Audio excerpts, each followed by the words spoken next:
Track 37. Have you got the results from the survey we did about the changes that have been made to Ashtown in the last 25 years, Bill? Yes, Jane, and there've been a lot of changes. Some of them people are happy about, and some of them they aren't. What, for example? Well, for example, the bus system used to be much better. And even though the old, uncomfortable buses have been replaced with new, stylish ones, fewer people use them. Why is that? A lot of people think it's because fares are higher, but that isn't true. In fact, the cost compared to average salaries is pretty much the same as 25 years ago. The fact is that the buses now just go to the most popular destinations, and as the city centre no longer allows vehicles, there are even fewer places where buses can go. Most people must be happy with fewer cars in the town centre, though. I'm not so sure. 5 years ago, a bypass was supposed to be built so that people could easily get from one side of the town to the other without going into the centre, but those plans still haven't happened. The biggest success, in my opinion, is the building of areas for cyclists.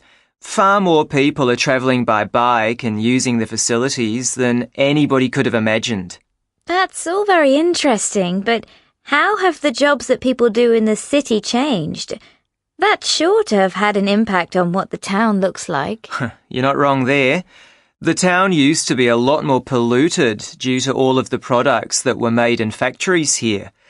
Manufacturing is still important, of course, and services such as accountancy firms and website developers employ a lot of people in the town, but you only have to see the number of universities and colleges that have opened in the town in the last 25 years to see that is where most of the jobs are now. Okay, now shall we have a look at how some of the buildings have changed? I think that, first of all, we should look at how the railway station has changed. As there are now fewer buses, more people drive to the railway station to take a train. 25 years ago, the car park was much smaller, and although it might not look very modern, most of the spaces have only been there for 5 years. Oh yes, didn't the cinema used to be quite near the railway station?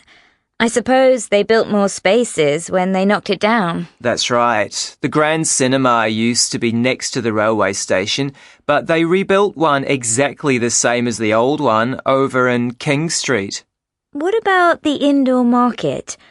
My mum says there used to be an outdoor one, but that closed down a long time ago.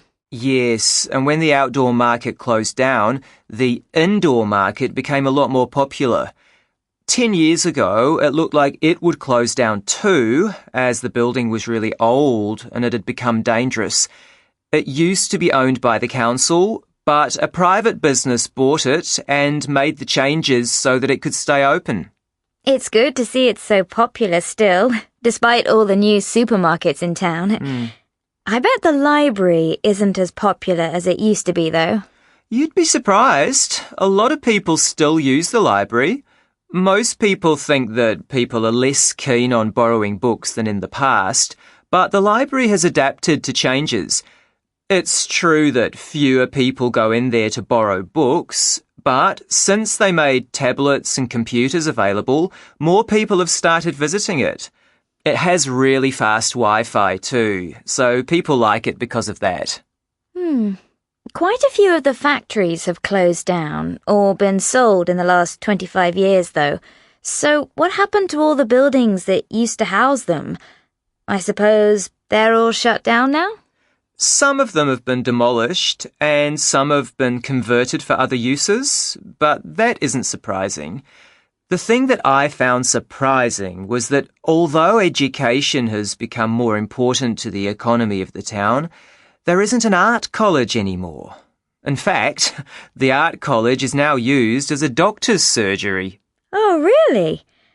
Anyway, I think we need to look at how we're going to present these findings to